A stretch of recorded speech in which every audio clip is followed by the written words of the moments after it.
Okay, there's cookies and water over there. If anybody needs cookies and water are delightful this time of the evening.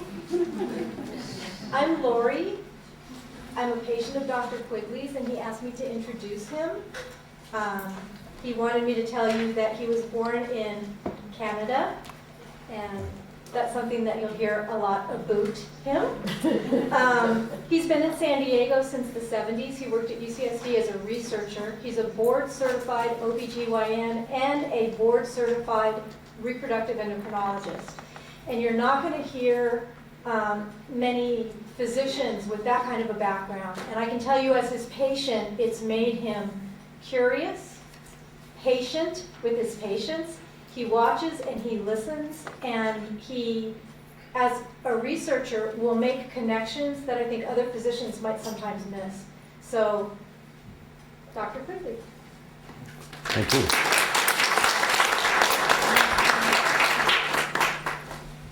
I wonder if I should shut this door so it's not so distracting for you. Would that be better? And then they can come in one of the other doors.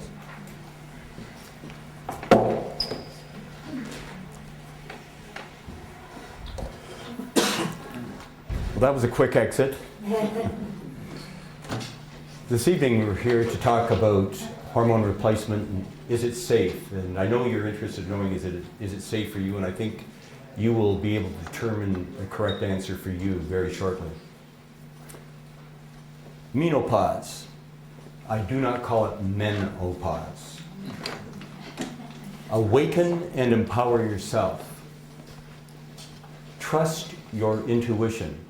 Trust that inner knowingness. We are so anxious to give our power away to others, and unfortunately, we give it to doctors, we give it to medical research, we give it to lawyers, we give it to whoever wants to take it. And what I've learned in life, and I'm sure many of you have learned it as well, is someday you awaken and you appreciate that everything you've ever needed as you've looked for truth out there, you realize it really comes from within. And we all have that capability. We just have to turn the volume of this thing down. And that's what I want you really to take home from what I'm saying here tonight. You go to a doctor or go to an expert and get the information, and then you decide what is right for you. For 35 years, I've given hormone therapy to improve the quality of life. I have given the lowest dose of each natural, biologically identical hormone to meet each individual woman's needs. I fine-tune the dose of each hormone with the Women's Awareness Calendar, and you should all have a copy of that in front of you, and I'm going to refer to that in just a few moments. I educate each woman how to achieve and maintain each of her hormonal zones, and we'll talk about that. But first, I just want to address the very basic issue. What is a hormone? And a hormone is a chemical your body naturally makes in a hormone-producing organ. Various signals trigger the release of the hormone into the your blood circulation, so that hormone can travel to every single cell in your body.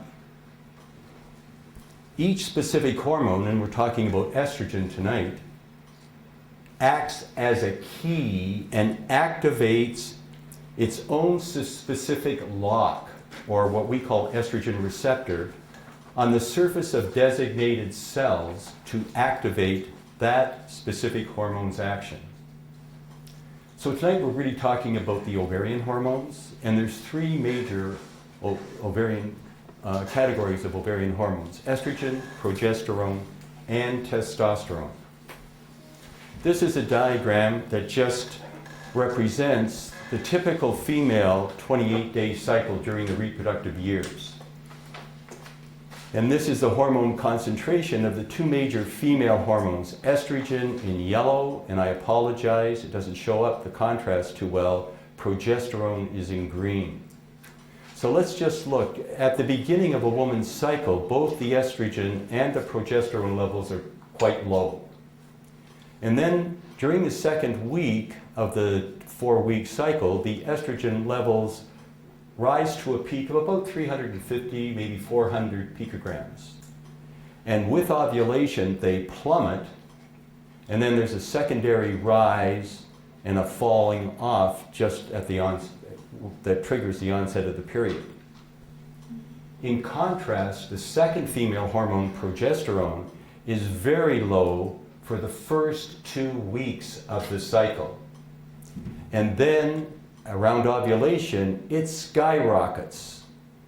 And it is in this phase of your cycle, your progesterone levels are approximately 100 times what the estrogen levels would be.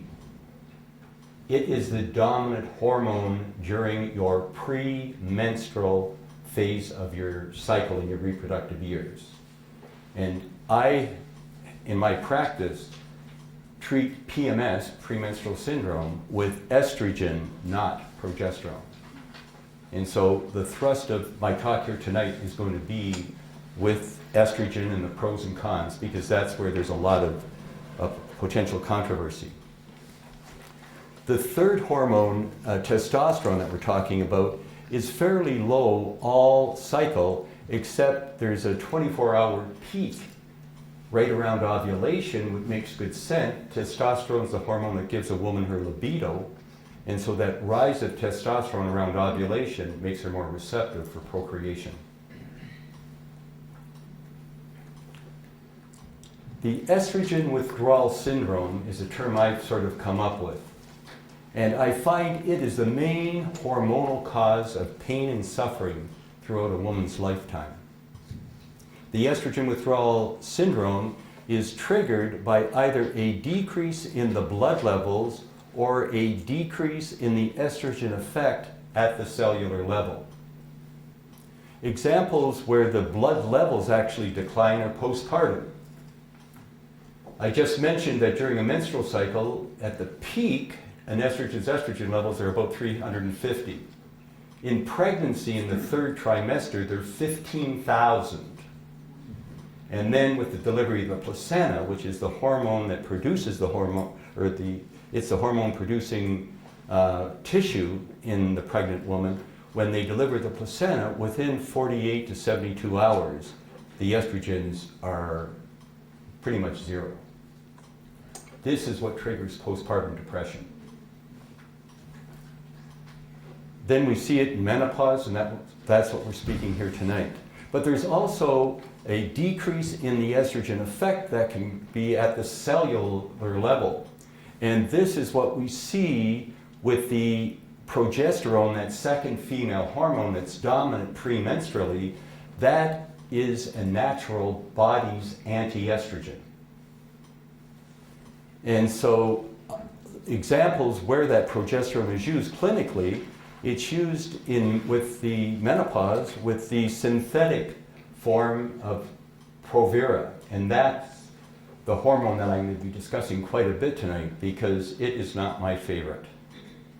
It is the hormone that triggered the chaos 10 years ago that stopped all women from taking estrogen. It was implied the increase in breast cancer was because of the estrogen, and that is not the truth. It was a synthetic progesterone, and I'll give you evidence of that here tonight. So we see synthetic progestins in all birth control pills, every single one of them, and it is the dominant hormone. In birth control pills, the synthetic progesterone is the dominant hormone. There's much higher concentrations of it than the much lower of the estrogen. And then we see this anti-estrogen effect in an infertility drug called Clomid. The Clomid has a weak estrogen. It's sort of like a couch potato. It comes and sits on the estrogen lock, and so the natural estrogen can't have its effect, and that stimulates more eggs and helps women multiple ovulate. And then you may have heard this tamoxifen used in the treatment of breast cancer to try and prevent a recurrence. This weak estrogen is given to them to try and block the estrogen effect. The estrogen deficient states are best managed by the administration of the lowest dose of a biologically identical non-oral estrogen to meet the individual woman's need. The only thing that I have done in my practice over the years, I think everybody says, well, call me if there's a change type thing, you know. This is the only thing that I call people that there was a change when the estrogen patch came out, a non-oral form of estrogen. And so the estrogen patch or the creams or gels of hormones eliminate the major but very small concern we have with oral estrogen replacement.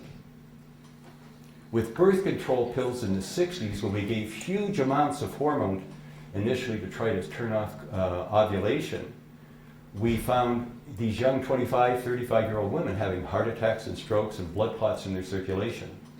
And we blamed it on the estrogen because the researchers only analyzed the data to see if those events happened with the increasing amounts of estrogen.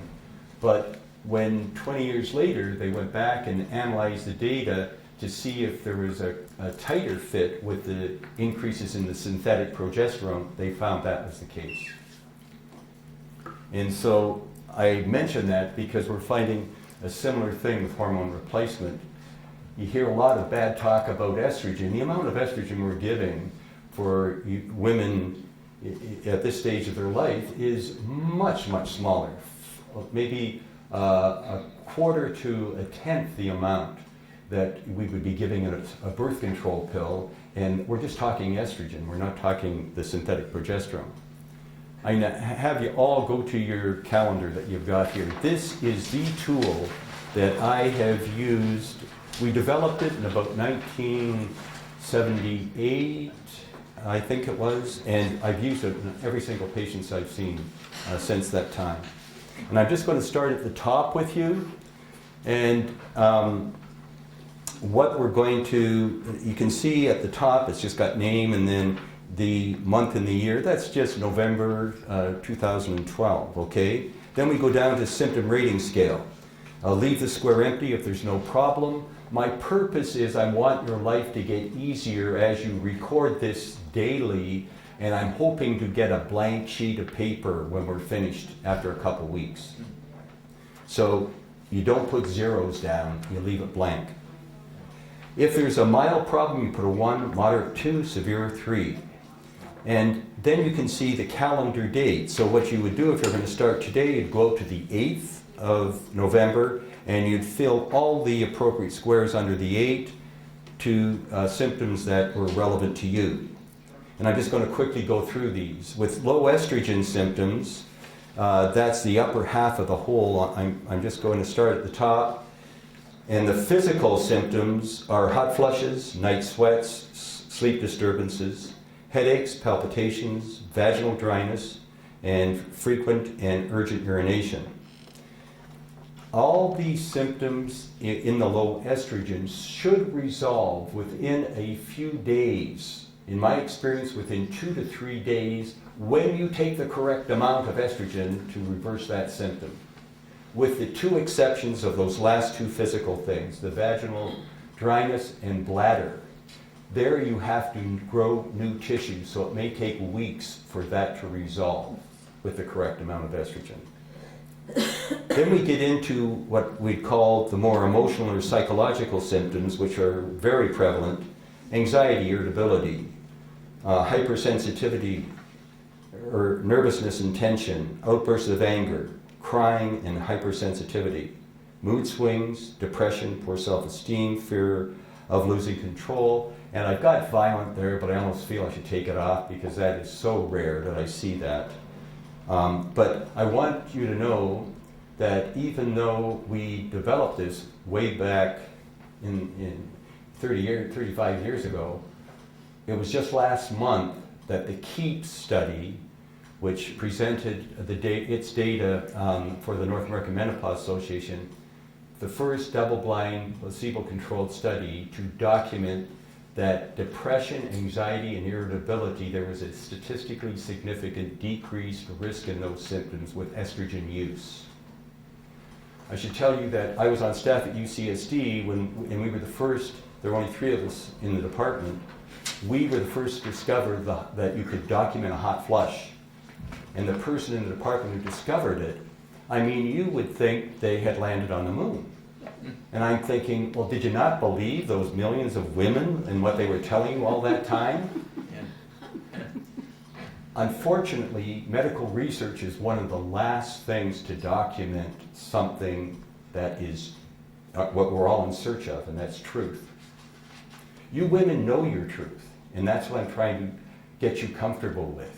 Because we can't document that's why I want you to start trusting that inner knowingness for yourself. Go to your doctor, get the information, then go home and see what's right for you.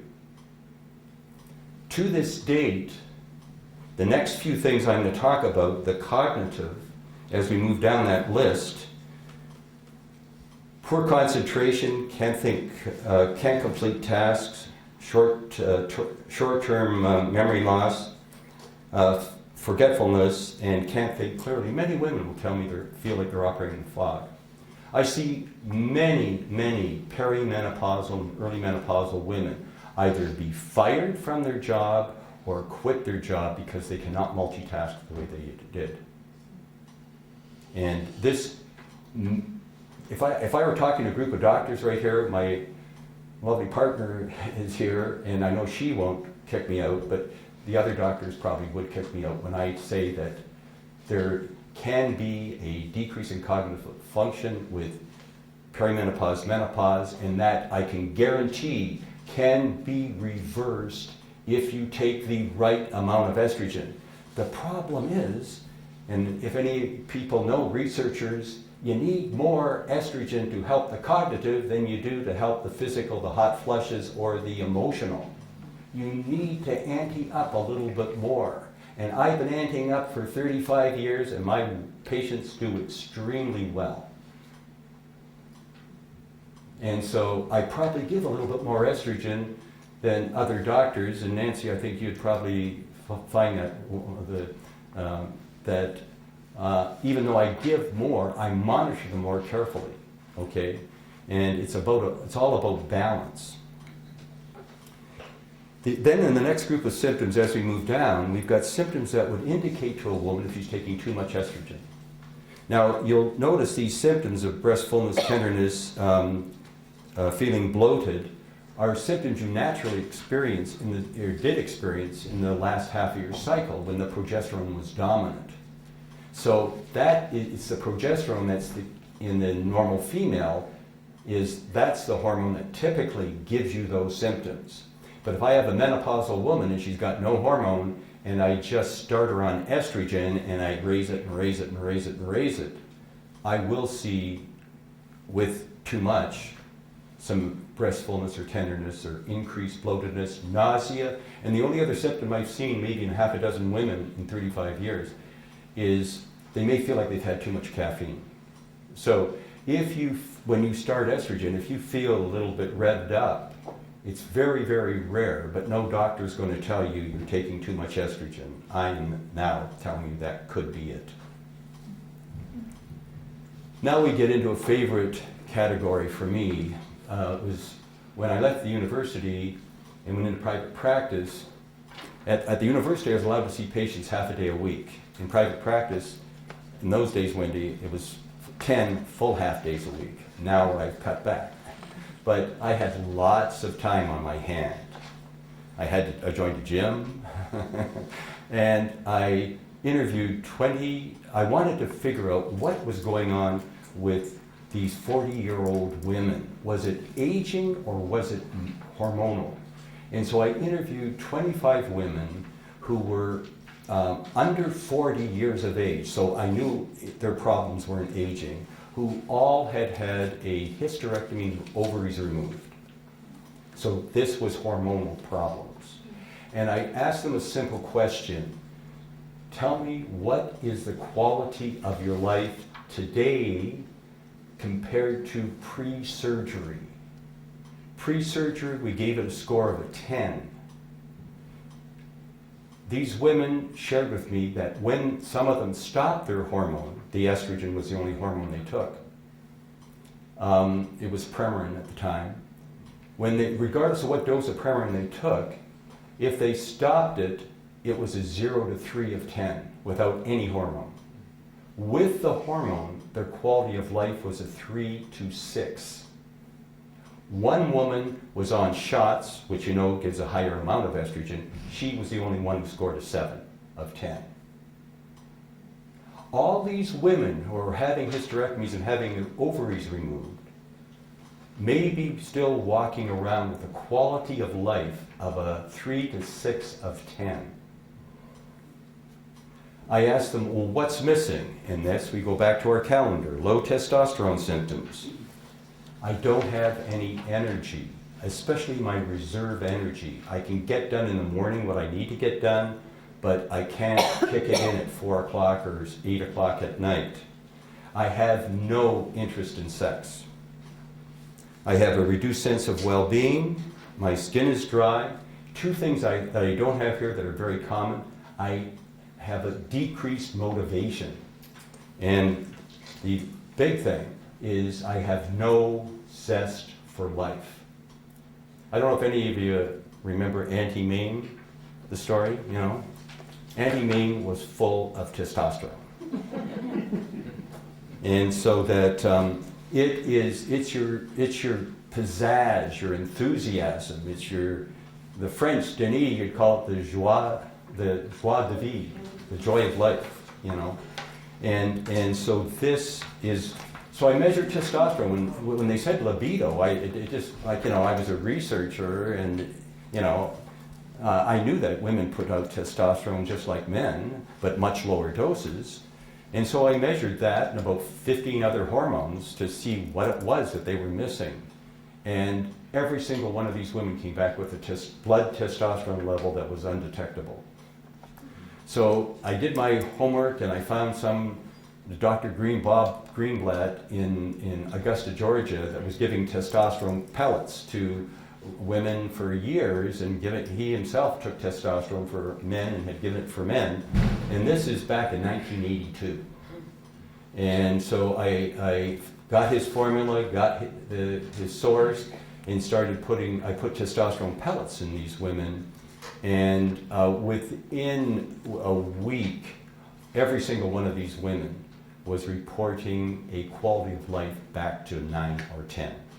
One woman was 9, the other 24 were 10 of 10. I got letters from husbands. I'll bet you did. So that, but it was, and again, as I go down here, the high testosterone symptoms is all you got to do with this is think of a young boy going through puberty. As their testosterone goes up, what happens? First of all, they get acne. That's what's going to stop a woman from taking too much testosterone. If she could find an astringent or some cure for acne, and she continued to take too much and more, she would find that she would get into increased facial hair, darker hairs.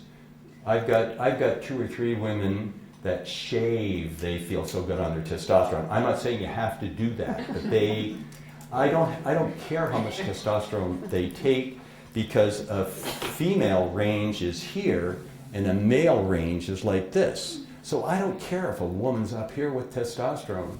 What I can tell you, and I've tried to tell academic medicine researchers, because I can't do the study, it's very important for a researcher to be a neutral observer, and I'm not neutral about testosterone for women, okay? But it is absolutely the best thing that we have to date, bar nothing, to prevent osteoporosis. I see women that, many, on testosterone for years, that are above the 97th percentile for bone density. I've only seen one woman in over 30 years of doing bone densities, one woman in that range who did not take testosterone. Many are in that range, and so that's what I say. Joe, our compounding pharmacist here tonight, and I'm sure he wonders, what's he doing with this one with testosterone? You know, I can do blood levels, but I monitor on that no woman's going to take too much testosterone. If you're going to get acne or facial hair, or this is going to thin out, or you're going to deepen your voice, you're not going to do it. So I don't have to, I educate you and warn you about that. When those happens, you know you're sort of at your ceiling, and that's good enough. With the men, I've got another problem. They'll take 5 times what I'm willing to give them. You know, more is better with the guys, and they don't care about those problems. So the biggest problem I see in my practice, and it's got nothing to do with hormones, is the weight gain that happens at menopause. There's a nice study out of the University of Buffalo that shows that with menopause, the year-round menopause, there is a significant decrease in a woman's metabolism. Every woman comes into my office and, oh, I've gone on the internet and I know I'm low thyroid. I've got all these symptoms of low thyroid. And what they're telling me is they know their metabolism has declined. How do you know your metabolism has declined? You are eating the same and you are exercising the same and you're gaining weight. And that's what all the women. Women will typically, very frequently, unfortunately, especially women who do not exercise. Exercise is the only thing that is going to keep your weight down with this menopausal weight gain I'm talking about. Or you can take amphetamines. And I know marijuana was approved in a few states, but I don't think we're to the point of amphetamines quite yet. So that they're the only 2 things I know that are going to increase your metabolism. And stopping eating does not affect your metabolism. So you have to eat sensibly and exercise. And you have to exercise the muscles that are underneath where the fat's being deposited. And the fat's between the lower rib and the mid-thigh. It's all in here, okay? Guys often have a problem when they go through with their low testosterone and the weight's in the same place. Oh, I'm sorry, I just want to go back to that for a second. At the very bottom, you can see I've got space that you can put extra symptoms that you want to add. If you said, I want to see, I think that this may be related to my menopause or whatever, you can add them in there towards the bottom. And then at the very bottom, you can see the different hormones, estrogen, progesterone, and testosterone. What I have the women do at the bottom is tell me how much of the hormone they're taking on a given day. So as we up their estrogen, and I just take one hormone at a time. I usually start with estrogen. Give them a small amount, give them permission to increase it, see them every 2 weeks until we've got it right. But we have it right within 4 to 6 weeks on all women who are menopausal. If they're just PMS, I've got to see them just once a month to see how they behave premenstrually. And when I do this, then we can start testosterone. And then we add in the progesterone at the end, and we add the progesterone to a woman who's got her uterus to prevent the estrogen-triggered cancer of the uterus. And I'm sure I'm way behind. Here we go. What I've studied my entire 30 years in medicine is the PMS, perimenopause, menopause, post-menopause situation. And ladies, I'm here to tell you it's a continuum. It's all the same thing. It's due to, primarily your symptoms are due to primarily a decrease in a withdrawal to the estrogen that I talked about before. And postpartum depression, I feel, is the same thing. Now, how do I define PMS? Here's your women's awareness of calories you got in front of you, and this is when this woman's period started, in red, okay? You can see all her symptoms are pre-period. And when her period starts, they stop within 24 hours. That's PMS. Perimenopause, on the other hand, here's the period starting here, you can see the symptoms are dragging into the 2nd or 3rd, 4th day of the cycle. That is how we define the transition in the continuum from PMS to perimenopause. Very simple. I don't need a blood test. You're welcome to get it. It's not necessary. This tells me what's going on. 30 years of blood tests and calendars. I'll choose the calendars. It's cheaper and it's more reliable. What I'm trying to do with these hormones that we're talking about is to individualize them for the zone, for each woman. It's totally different. So I see a woman with too much of a hormone, estrogen, testosterone, and I give her a little bit more, try to get her up to this just right. It's like Goldilocks and the Three Bears. You know, this is just right. That's her zone for that hormone. If I go a little too high, the calendar indicates this is what you may expect if you go too high. Taper back. I'm not aware of anybody who's died of an acute overdose of estrogen or testosterone, women. I'm not saying it's not without risks, but my whole thrust tonight is I'm trying to say we will give a diabetic boy at age 14 permission to take as much insulin as he feels he needs to, and yet we will not give you women who've known your bodies for how many years through these reproductive hormonal changes, and we won't give you permission to take a little bit more. If you have a headache and an aspirin doesn't work, you take a second aspirin. If your estrogen's low and you know your estrogen's low, and for some reason Christmas Day or Thanksgiving Day you're back into your hormonal hurricane, you know, you just take a little bit more. So I'm having patients now, this is just more fairly recently, if they're taking like in a syringe type of hormone replacement, I'm having them to get at one of those like toothbrush containers, those little plastic toothbrush containers you put your toothbrush in, and they're putting their syringe in that, and if they need a little bit more, they just put it on their skin at 10 o'clock or 3 o'clock, and within a couple hours there's symptoms, just like a diabetic would take a little bit more insulin. I don't believe you're here to make my life miserable when you come to see me. I believe you're here to seek help and to hopefully find somebody who's willing to listen and to work with you and to educate you. And I'm going to have to get moving or we're not going to get to the good stuff. This is something that you need to know. There are over 400 million postmenopausal women in the world now. You're not alone. And this number is expected to triple in the next 25 years. Today, each woman can expect to spend half of her life in a postmenopausal state. This is a relatively new thing. In 1900, the average woman lived to be 47. She didn't reach menopause, she died in childbirth.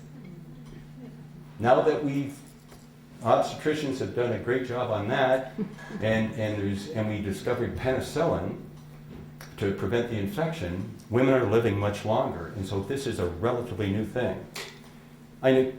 This is important, but I want to skip through it. I'm just saying, if you had symptoms of low thyroid or you needed insulin because your organs were no longer producing those hormones, and you did a blood test and you found out that you were deficient, you wouldn't hesitate to take those two hormones, would you? What's the hesitation of taking estrogen and progesterone? Let's deal with the major issue. Is it safe for you to take estrogen to treat these symptoms? I say that doctors won't hesitate to give you a birth control pill, especially if you're not a smoker. And these contain both synthetic estrogen and synthetic progesterone, and they use it to manage PMS and perimenopause every day.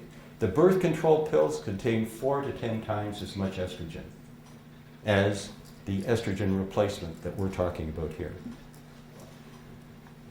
This is extremely important, the next few slides, because this is what I'm going to be so critical about that study 10 years ago. So I'm laying the groundwork for this for you. There are 4 very key factors we have to take into consideration in order to determine the risk-benefit for a woman considering hormone replacement.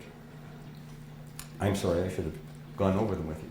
Age, the years post-menopause the woman is when she is starting a hormone, the severity of her symptoms, and her health status. Now you take each one of those, here's age. And what we now know is that it is, if you are less than 60 years of age, which 100% of mine who start hormones are, it is likely to be a benefit if we're just looking at age itself. If you're over 70 and you're considering starting hormones for the first time in your life at age 70 to 79, it is a risk. If you're in your 60s and you're considering starting hormones for the first time in your life, it's a wash. The risks, if you're just looking at age by itself. If you're looking at the years after menopause, you are, as you're about to consider starting hormone replacement, this is starting, I'm emphasizing starting hormone replacement, okay? If you're before menopause, or if you're within 10 years of menopause, it's a benefit. 100% of my patients are within 10 years of menopause when they come to me and start their estrogen. If they're over 20 years after menopause and they want to start estrogen, the risk probably outweighs the benefit. If they're somewhere between, it's a wash. Could go either way. Severity of symptoms. If you have moderate to severe symptoms, you're probably going to get a benefit with taking hormone replacement. If you have no symptoms whatsoever, you're probably going to get side effects, or there may be some added risks. If you have very mild symptoms, it could go either way. And your health status, and this is critical. If you are very healthy, you're going to get a benefit. If you are very unhealthy, if you've had a previous heart attack or stroke, or if you've had a cancer, or different major medical conditions, you're probably wanting to assess this a little bit more carefully. So I'm going to summarize all that we have said here. What you want to know, is it safe for yourself? Is it safe for me to start on estrogen therapy? And 100% of my patients that I have started on estrogen get a yes for all four of these things. They do have symptoms of low estrogen. They are within 10 years of menopause, and they're under age 60 when they start, and they are very healthy. Now, my criticism of the Women's Health Initiative is they had a lot of women in the no category. They were up to, you could go in this study that I'm going to speak about for the next few minutes and start hormones for the first time in your life and be 70 to 79. They were all asymptomatic. They excluded women from this definitive hormone study to see if it was safe for you women to take. And they eliminated women who had menopausal symptoms from participating in that study. They didn't want to deal with menopausal women. They wanted to just have asymptomatic women and see if there was a risk-benefit. I am not putting asymptomatic women on estrogen. They're not the people who come to me. So the frustration I have is these women in the Women's Health Initiative, in the hormone study, didn't have significant menopausal symptoms. Only 10%, 90% were asymptomatic. 10% had mild symptoms. A good portion of them, almost a third of them, were over age 70 and were more than 20 years after menopause, and they were very unhealthy. Previous heart attack, previous stroke, previous transient ischemic attack, previous diabetes, smokers, excessively overweight, high blood pressure medication, cholesterol lowering medication, all these things. They're not the women that come to me at age 47 average saying, is it safe for me to start this? What was the study? The Women's Health Initiative, and it was the PREMPO, and I'm going to show you a little bit more about that in a moment. But this is the study that 10 years ago stopped 80% of the women in the world from considering to take hormones. And the information, what I'm trying to emphasize with you, the study was a beautifully designed study, but they took the content of that study and they didn't bring it into context. They didn't tell you the women did not have menopausal symptoms. They didn't tell you that they were too old, that they were very unhealthy. All these things that I'm trying to share with you tonight. So in research, we've got to be honest. We cannot be sensational. We have to give you the facts and let you decide. And they jumped the gun. Nobody could argue with this one doctor who published the paper, one MD, a cardiologist who was in charge of it, published the paper, and he had a huge addenda. And you'll have me here all night if I get into that, okay? So a good portion of the women were in the maybe so group in 60, 69, 10 to 19 years into menopause. 2/3 of the women in the Women's Health Initiative, that study that's paralyzed you from taking hormones, 2/3 of them were over 60 years of age in that study. They needed these were statisticians. They needed old women who were going to volunteer for hip fractures and heart attacks and strokes and various cancers. They limited the age-appropriate women, the women under 55, 50 to 55, because they weren't going to volunteer for anything. So they were limited to 10% of the total, which is totally inappropriate. I think I'm off. I'm gone. So what we've talked about with the Women's Awareness Calendar are the early symptoms, but there's symptoms you can sneak through and not have these symptoms, and then you may experience some of the mid-postmenopausal symptoms, and these are all atrophy of the vagina, the bladder and urethra, and the skin. In the vagina atrophy, we see skin or vaginal dryness and painful intercourse. In the bladder symptoms, we see urinary frequency and urgency and involuntary loss of urine, urinary stress incontinence. And in the skin, I don't have to tell you, the atrophy there is the wrinkling. The beauty is that if these are the only symptoms you have, you could take a topical estrogen to the vagina to clear up the vaginal problem or the bladder problem. And Joe, our compounding pharmacist here, has a nice little facial cream you can use to prevent that.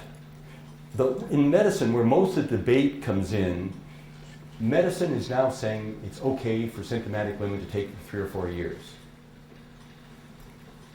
But I'm saying there are some very significant benefits out here, and I want to get to these with you. The late menopausal symptoms are the osteoporotic fractures, and every single study that's looked at estrogen and bone density and fractures due to osteoporosis show that estrogen can prevent these. But you're best to start it early and to stay on it. The dose you need, we think you may be able to take less as you get older. And that's a relatively new concept, but of course it's, in that study I'm talking about, everybody 50 to 79 took the exact same amount of estrogen. My whole talk is about individualizing the dose. So I'm saying Western medicine research has to get up to date. We have to individualize the doses. We wouldn't be able to get insulin approved if we took a one dose for all approach. This is archaic. With estrogen alone, between the woman I see who takes the least and the woman who takes the most, there is a 300-fold difference. Not 300%, that's just a tripling. 300-fold difference. If we put them on the average dose, I'd overdose some, and some would think I gave them a placebo. This is the problem with Western medical research when they do a double-blind placebo-controlled study. Everybody has to get the same dose. This is the biggest concern for women. 50% of women after age 60 will likely die of a heart attack. And so there's great research, and including the Women's Health Initiative, I want to get into that when you look at the age-appropriate women, to say that there's a hypothesis I can share it with you at the very end that supports that. And within the Women's Health Initiative, there's a separate study in it called the observational study, and they found a 50% decrease in the risk of heart attacks and the 50% reduced stroke with long-term use,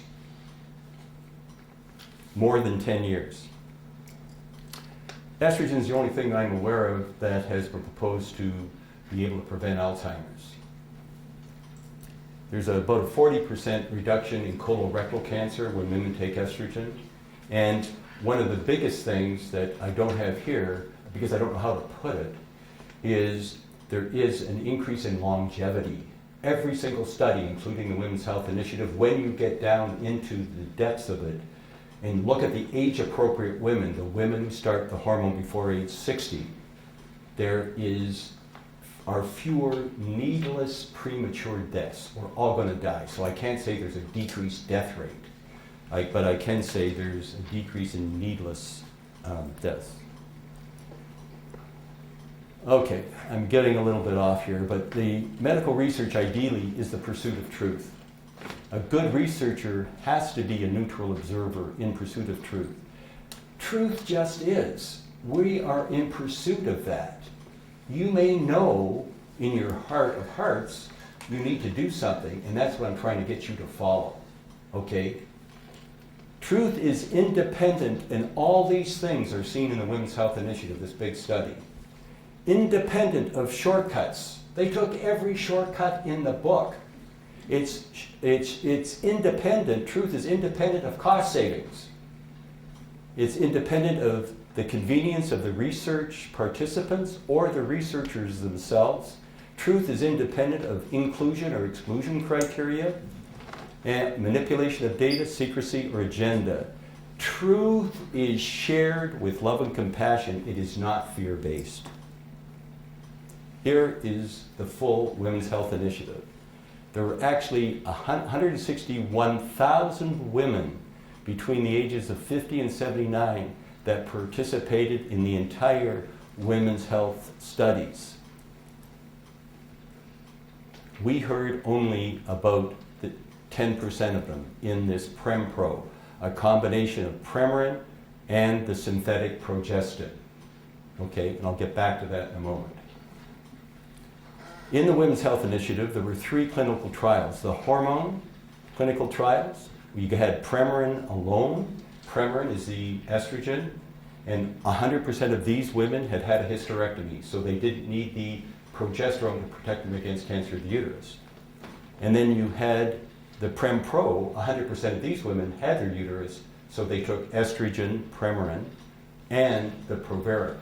This study was stopped because of increased risk of breast cancer, and I'll be showing you in a few slides. They have subsequently told us it was the second hormone, not the estrogen, that probably was linked with that increased risk of breast cancer.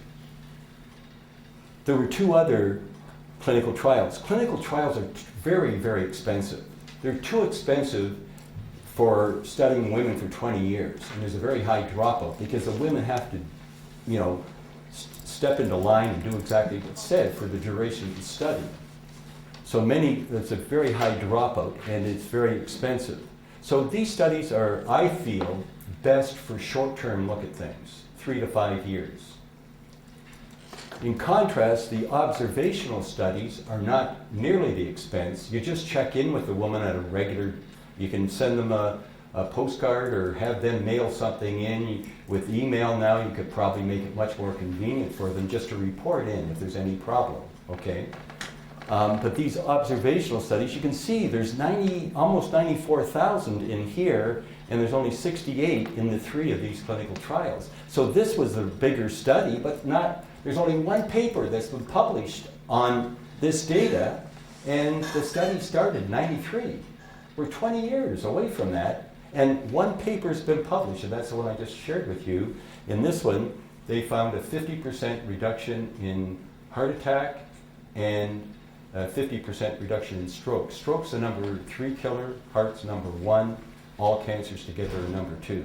So I would assume, but they didn't tell us, that was also a decreased death rate with the use of that, okay?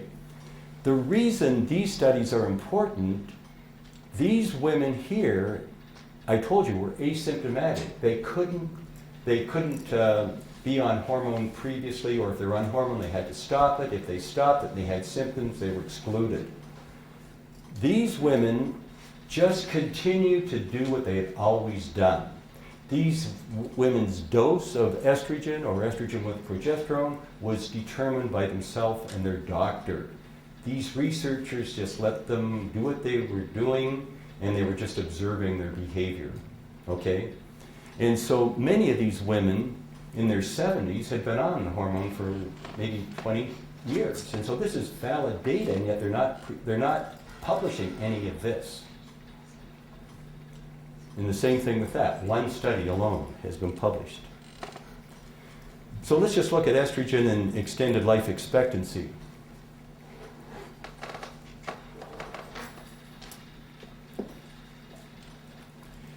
If you'll just work with me, this is the death rate in the Premarin-only study where all the women had a hysterectomy, okay? And I just want you to follow with me with the placebo group first, okay? This is the placebo in the 50-year-olds, this is the placebo in the 60, and this is the placebo in gray in the 70s. And I'm going to round the numbers off, but I just want to make a point to you. Let's round this off to 40, and let's round this off to 80. So the number of deaths in the placebo group in the 60-year-old women on the placebo was twice that, the incidence of death in the 50s, okay? Now you go up to the 70-year-olds, it's more than 3 times the 40 here, 3 times is 120. So we've got a problem. If I do the group data from 50 to 79, when I give you the whole group's data, I'm really telling you what happened in the 70-year-olds. It's all skewed to the group that has the most deaths, or most heart attacks, or most anything else. Now, let's go back and look at the impact of estrogen in each of these 3 groups. So here, we see 10 fewer deaths. So in the placebo group here, you have 33% more deaths than you do with the estrogen group. It's protective. It's longevity. When you wait and start your hormone, your estrogen only in your 60s, it's a wash. The incidence of death is the same in both groups. Now look what happens when you don't start it until you're in your 70s. There's 24 more deaths per 10,000 women. And when I give you the group data and sum it all up, I have you believing that estrogen is bad because it's associated with more deaths. It's more deaths than when you wait and start it in your 70s, and I've never done that to a single patient in 35 years. You can see why my temperature is going up just a little bit as I talk about this. This is what I'm finding so frustrating. Doctors don't know what I'm telling you today. This is my life. I don't expect other doctors to know it, but I wish they would get off their high horse and read the papers and stop twittering and doing sound bites. They read the bottom line of a study. They don't take the time to go into it in depth. The American Cancer Society did an interesting study, 300,000 postmenopausal women, no previous history of heart disease or cancer. And they reported that the women who took hormones, estrogen or estrogen with progesterone, had a statistically significant 20% decreased risk of all causes of death. They had a 34% decreased risk of heart attack deaths, and they had a 15% decreased breast cancer death rate.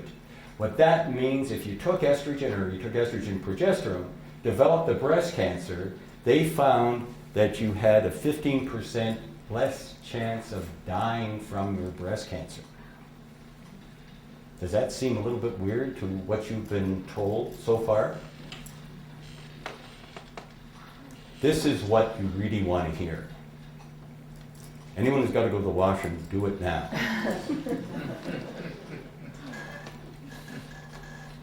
I'm really going to go through this, and I want you to focus in on, the cancer of the uterus for a minute. This is from the British Million Women study. They didn't talk to anybody. It's socialized medicine. They just went into the computers. They looked at the pharmacies and who got a prescription for estrogen only, who got a prescription for estrogen plus progestin, who got no prescriptions for hormones, and they just accumulated the incidences of breast cancer and the incidence of cancer of the uterus. So if we can go over to the right side of the slide for just a moment, I want to explain what happened. In 1975, 3 studies appeared in the New England Journal of Medicine saying that if women took estrogen by itself, it increased their risk for cancer of the uterus compared to women who never took any hormone. Everybody panicked, there's a drop in prescriptions, and we found that if we gave the anti-estrogen we've talked about, the second hormone, progesterone, we could prevent that cancer of the uterus. And of course, Britain, like we, unfortunately, are in medicine, we're led in a medical legal environment. So when everybody and their uncle knows that estrogen alone caused cancer of the uterus, then someone developed the cancer of the uterus. When we got a cure for that, of course we overdosed. Look at this. This is 6 cancers of the uterus per 10,000 women. It went up to 10, that's an increase in 4. When we gave the synthetic progesterone to counteract it, we didn't go back to 6, we went all the way down to 3. Now let's go to breast cancer. No hormone, 30 compared to 6. Breast cancer is 5 times more likely to happen to a woman. It's a bigger concern. On July the 9th, there was a press conference called by the NIH. This is the doctor who was in charge and wrote the paper. He was the only MD on stage at the press conference. He made sure of that. And the Journal of the American Medical Association, who have gone Hollywood along with most of medical research. Press conferences. The paper hasn't been published. The data has not been presented anywhere in all of medicine. A press conference.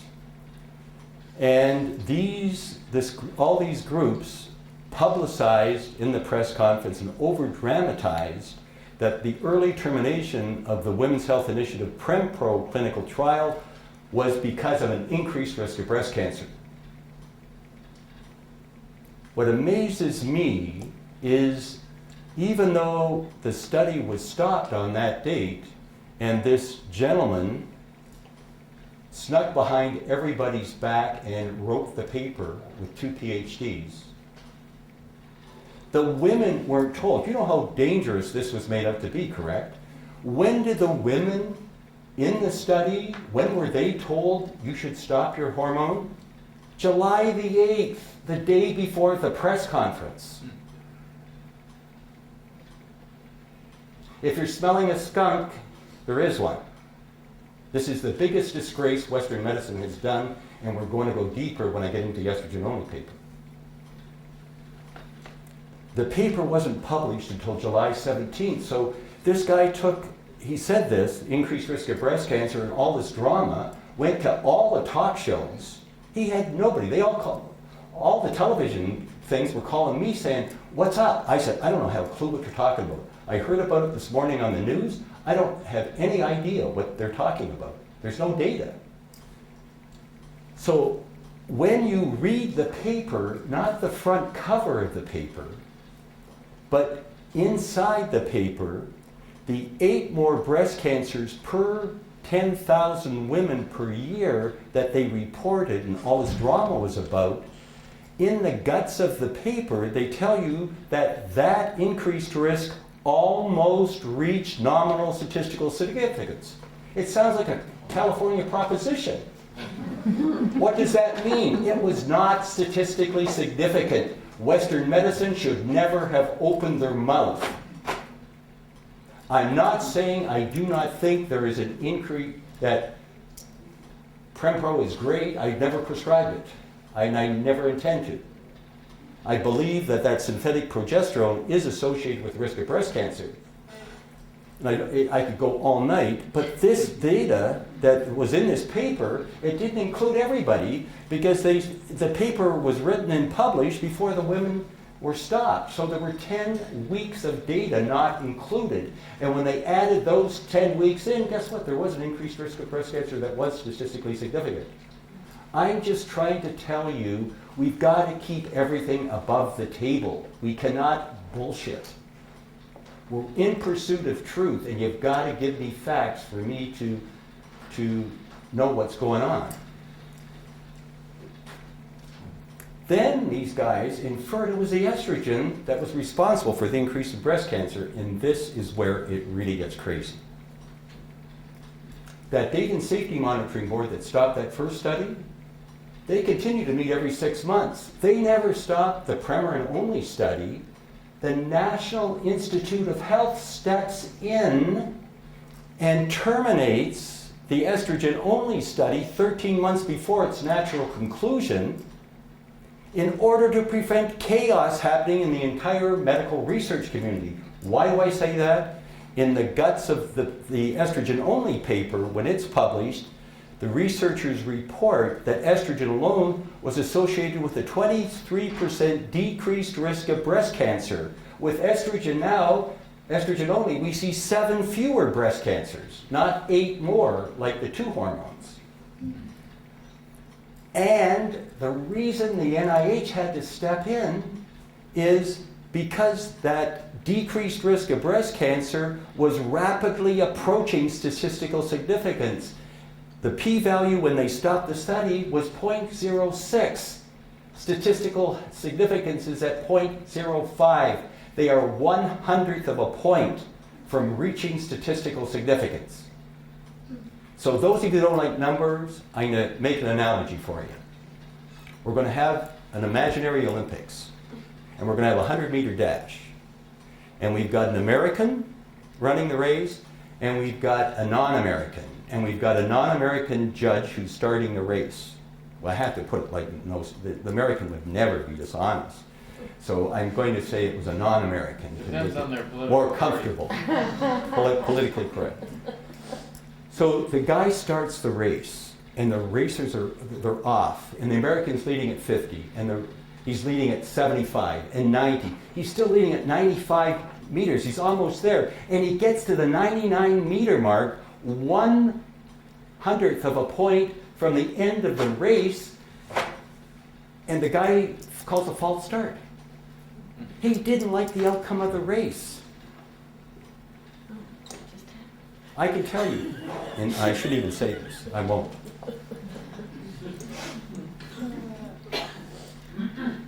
Here is the decreased risk of breast cancer in the estrogen only in the 3 age groups. So this is the placebo group up here at the 1.0 level.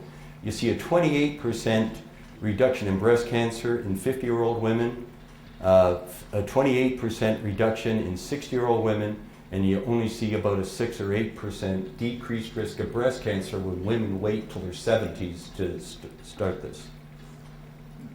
So what I am trying to say, you don't see an increase. I'm not telling you to take estrogen to reduce your risk. I'm just saying in this study, they did not see an increase. The next slide is incredible. So what some of the female researchers did, say this is sort of interesting, let's dig deeper. And so in another paper a couple years later, they looked at not only the estrogen use in the study, estrogen or no estrogen in the Premarin clinical trial itself, they looked at what happened to these women and their past use of estrogen. Okay? So in each group, you're going to have some who took estrogen and some who did not. Did take estrogen in the past, did not use it in the past. And I'm going to cut to the chase, okay? They say that there's 4 groups of women, and you don't have to remember this, I just want you to follow. There's 4 groups. 1, estrogen, estrogen. Group 2, estrogen, no estrogen. Group 3, no estrogen, estrogen. In group 4, no estrogen, no estrogen. And remember the yellow, no estrogen ever. And this is their risk of breast cancer in the course of the study. The women who never ever took estrogen in the Women's Health Initiative Premarin study had the highest risk of breast cancer. If you took estrogen in the past or in the study or both, you had a lower risk of breast cancer. Is this what you've been told? No. I don't think so. We need to have all the data up front. This is published in in JAMA again. I know we're getting late, so we're going to really go through this. What the bottom line is, the researchers in that paper that I just showed you there actually come out and say the fact that there were 8 more in the 2 hormone group and 7 fewer with estrogen by itself, it strongly suggests the role for the synthetic progestin in relation to increasing breast cancer risk. They're saying it's not the estrogen. I'm almost finished. This is the heart, and this is why these studies were done. And I'll get to that in a minute. This is the largest observational study, and the Harvard Nurses Health Study. There were 121,000 nurses, and they continued to follow the women for over 20 years. Conclusions: they determined that women who started estrogen or the cyclic estrogen with progesterone at menopause had a 50% reduced risk of heart attack. 2, postmenopausal women who delayed the initiation of their hormones for more than 10 years after menopause had less protection. 3, the women who started estrogen early and continued on it had a longer life expectancy. There were 30 observational studies, including that one, that showed between a 30 and 50% reduced risk of heart attack in women who started the estrogen before or early after menopause to reverse menopausal symptoms. Again, in the 1980s, this gentleman, Clarkson from Wake Forest University, did elaborate studies in monkeys. We hopefully can never do these studies in humans. Absolutely gorgeous, clinically applicable studies. He had this huge monkey colony. He put them all on a high-fat diet that mimicked the American diet. He then took all the ovaries out of the female monkeys, put them into menopause. He then put half the women on Premarin, the estrogen, and half on a placebo. He then let them roost for a bit, and then he sacrificed all the monkeys. He took the monkeys and he dissected out their heart blood vessels. He took their heart blood vessels and transected it, and then he measured the amount of plaque inside their heart blood vessels. And what he found that estrogen reduced the plaque buildup in the heart arteries 70% compared with placebo. That is significant. Then he said that you had to start the estrogen in the monkeys within 2 years. In humans, that equates to 5 or 6 years. So that's why I keep on harping, you need to start the estrogen early. If you stop it, you want to restart it, ideally, to get the full heart protection within 5 or 6 years again. What they found in a separate study in the same research group, when you added the synthetic medicine that the cardiologist in charge of the Women's Health Initiative had the women use, the Provera, guess what? We already knew this from the 80s. You wiped out the estrogen's protection on the heart.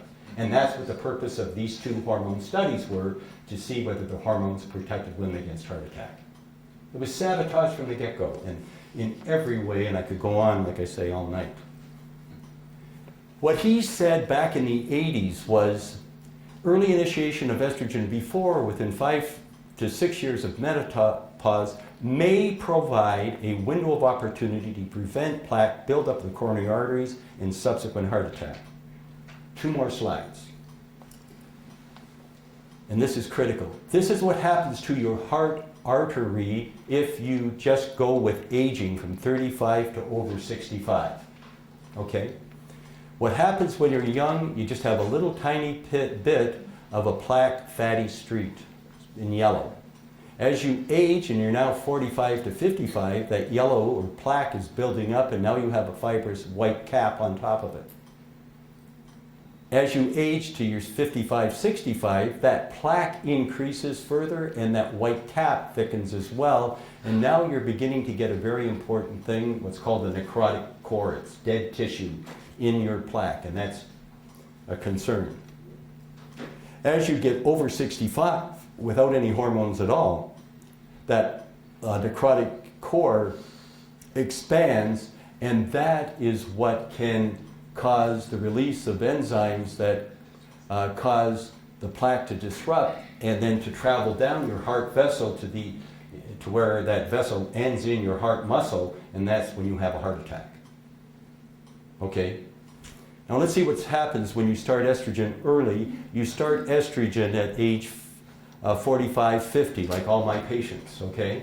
The average age is probably 46, 47 that I start someone on estrogen. When they've got that little bit of plaque, okay, they've got a little bit more, but look what happens when they progress in age to 65. They are protected. The plaque does not appear to increase.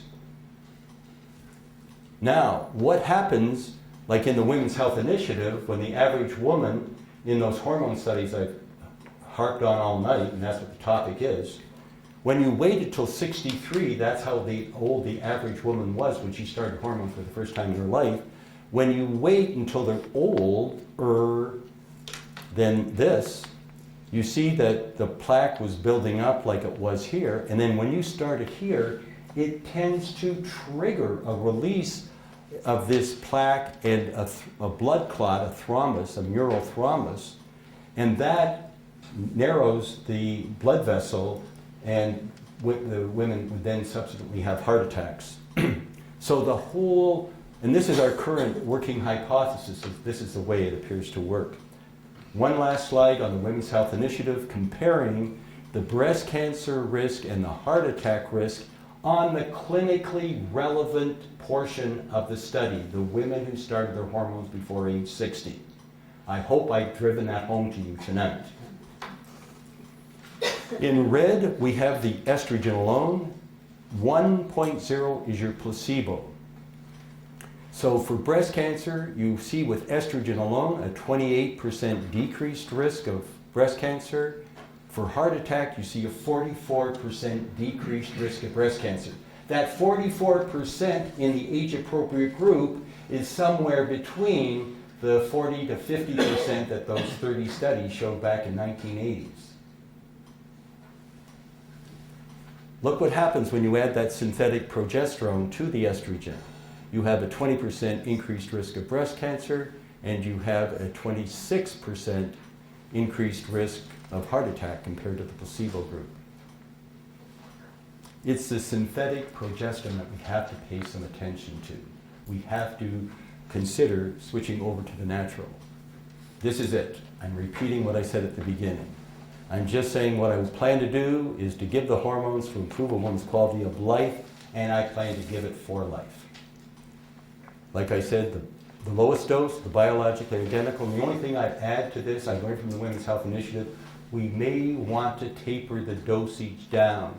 Perhaps the reason we saw more deaths in the 70-year-olds, we were given the same dose as we were giving the 50. We know a woman's metabolism or a male's metabolism decreases with age. Every 5 or 10 years, we may just want to drop the hormone down. And that's what I've started to do, but I never compromise the quality of life. So if a woman tries to taper her estrogen down, and within a few days or a week or a month, it's not the same as it was before, she goes right back to that dose because she knows she's taking the least amount to get the job done. And I thank you for your attention.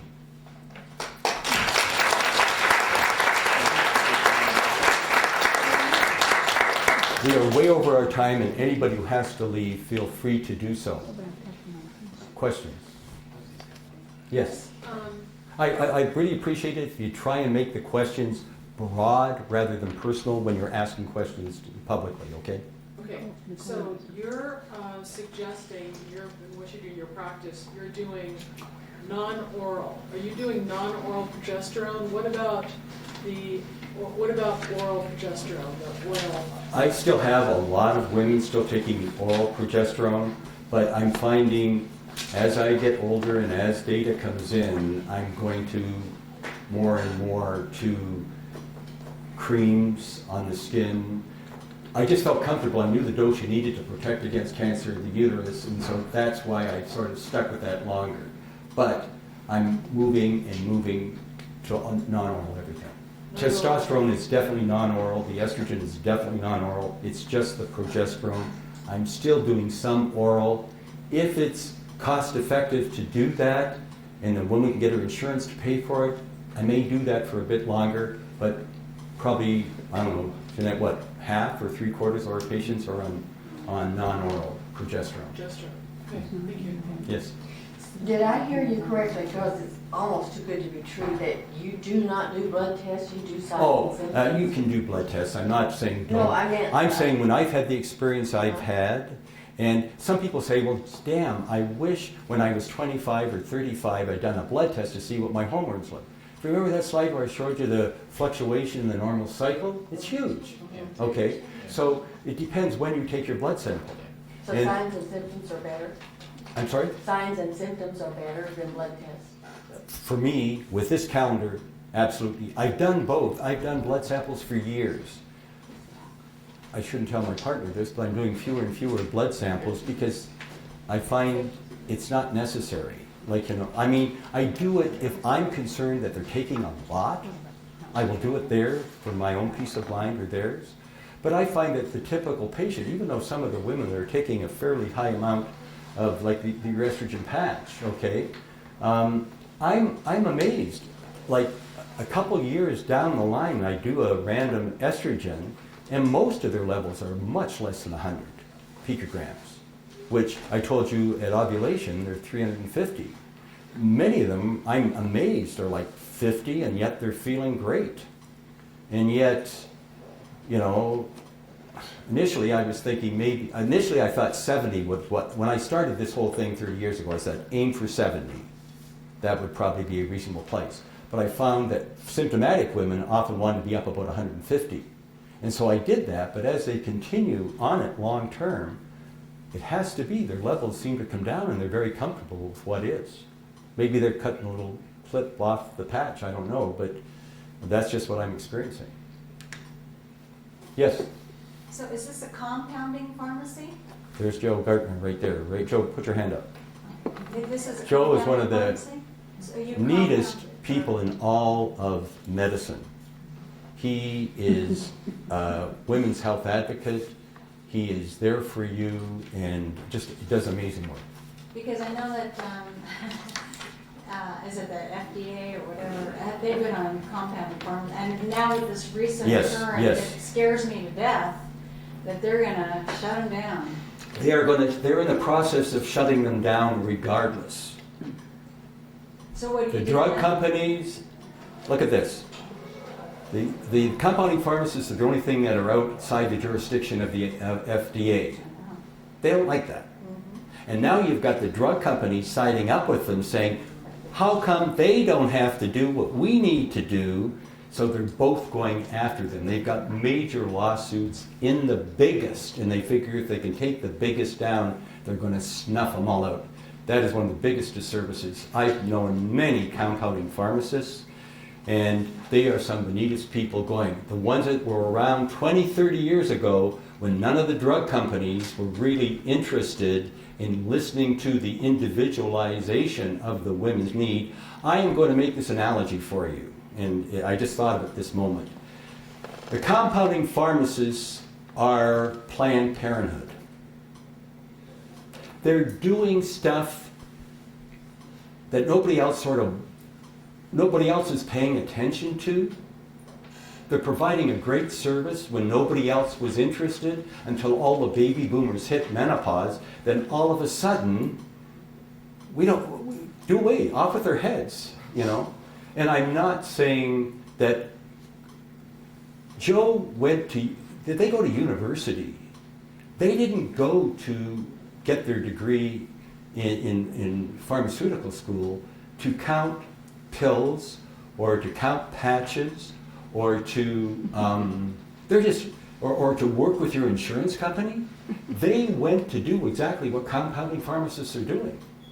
Well, my fear is, I love compounding pharmacies. In fact, I'm your number one advocate for bioidentical hormone replacement, because if it hadn't been for that, I would have been dead.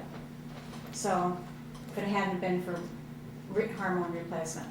But I'm afraid that they're going to close them down, so then what do you do? Okay, so let's not, Tell him the difference. we could stay here all night, because don't give into that fear, okay? You women just won the election, okay? You women won the election. There's 23 female senators in the U.S. government now. This is the most exciting time. It's a woman's time, finally. You had to get into the male workforce.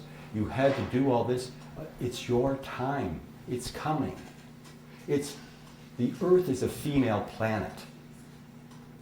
Okay, Wendy, you've got something. Wendy's going to bring me back to Earth. I can bring you back to Earth a little bit. But, in defense of the FDA, and I know Joel will agree with me, there are a lot of bioidentical, FDA-approved transdermal preparations, and there's more coming out all the time. So someone is listening, and I know Joe's told my patients that, try this. If we can get the transdermal bioidentical that's approved by the FDA and covered by insurance, let's go with that first. If that doesn't work, then we'll go to something else. Right now, there's not a bioidentical transdermal. So you have a plan B. Oh, yeah, well, just about this thing, every profession has a bad egg. Yes. I'm still licensed in the state of Massachusetts, and I've seen the reports from the Massachusetts Board of Pharmacy, and this pharmacy was not operating like most pharmacies.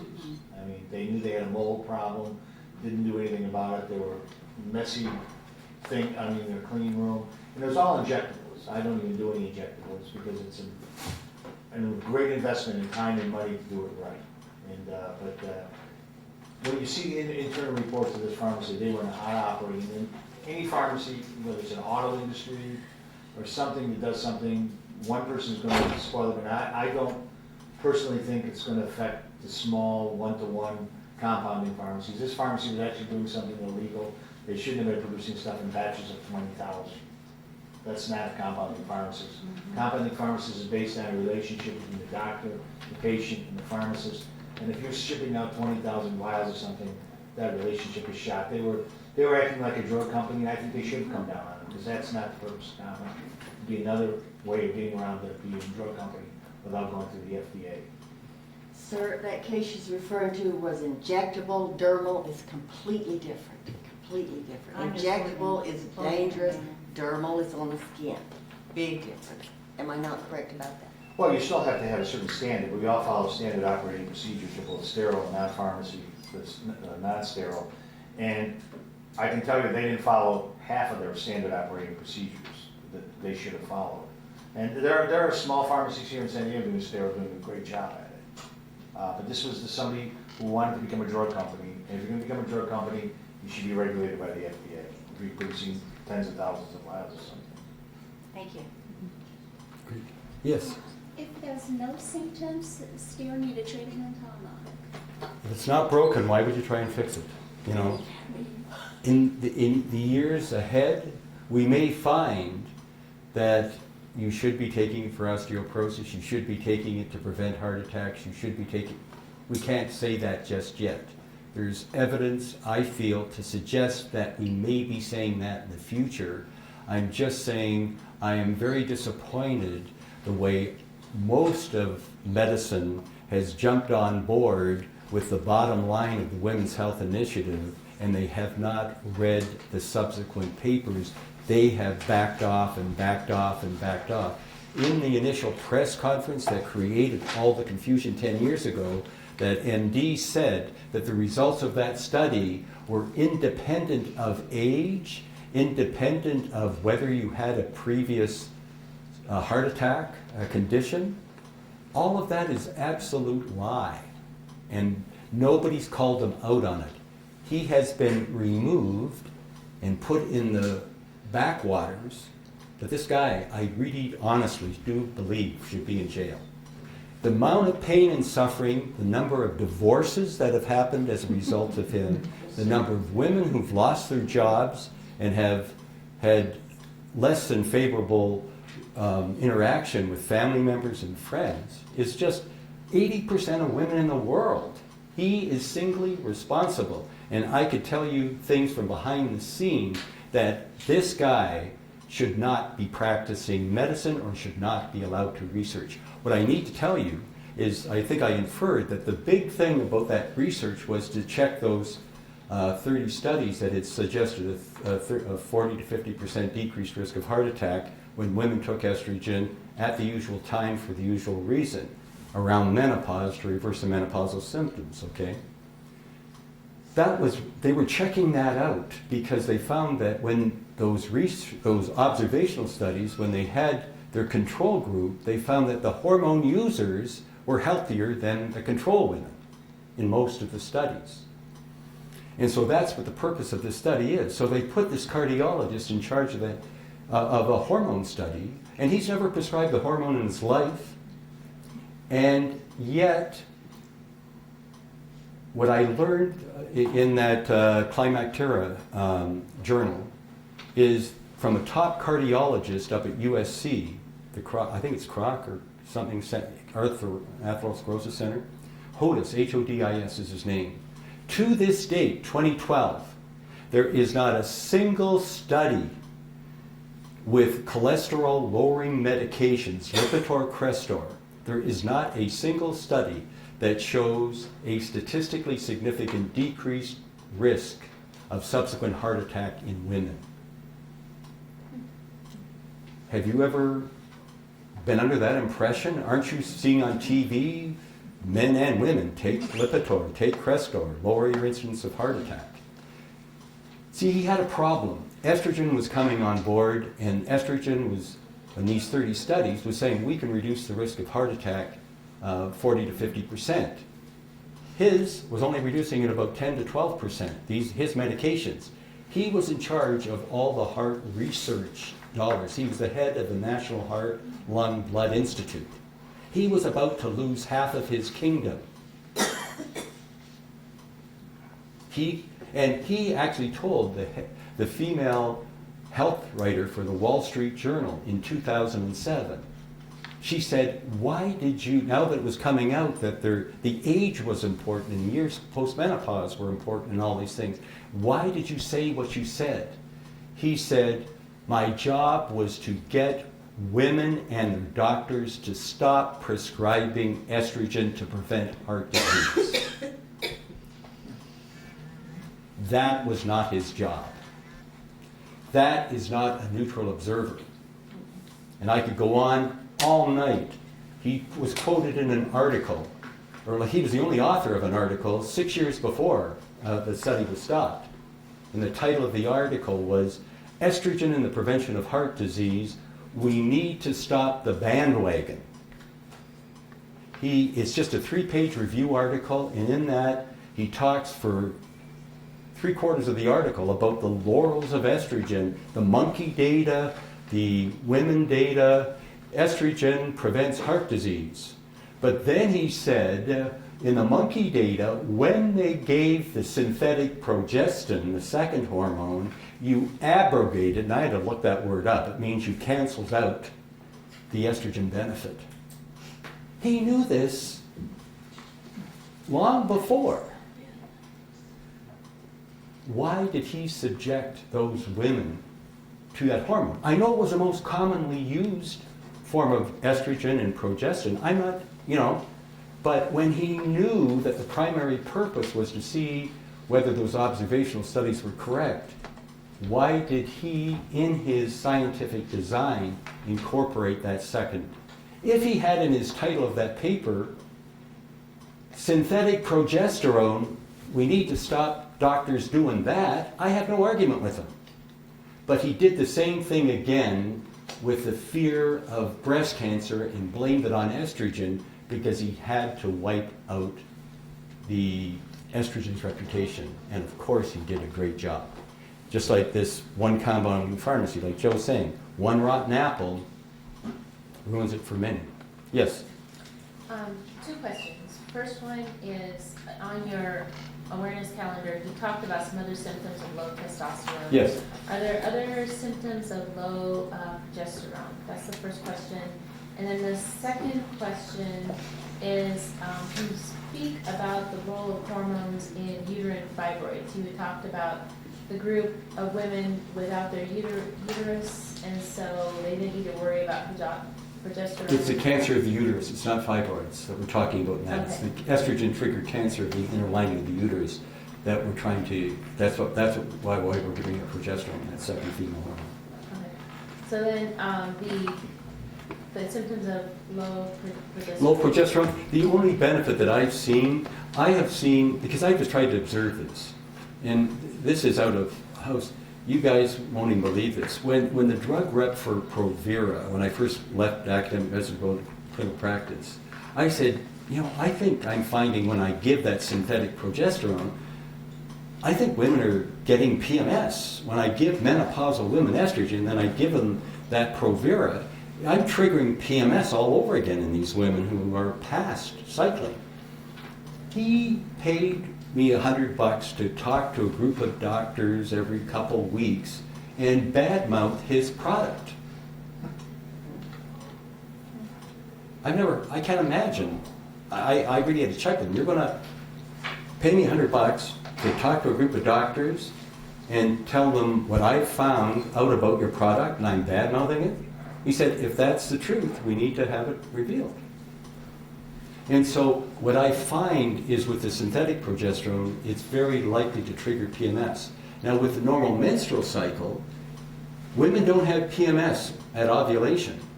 Like I'm talking in the second week when their estrogen is skyrocketing. As a woman is approaching menopause and she's got significant symptoms, that is the last week to go. She can have 3 weeks of misery, but the week that's preserved is her high estrogen, low progesterone. My experience has been with progesterone, and I'm just putting a guesstimate number, maybe 10 to 15%, and I'm talking more with the Provera, hate it. It makes them premenstrual.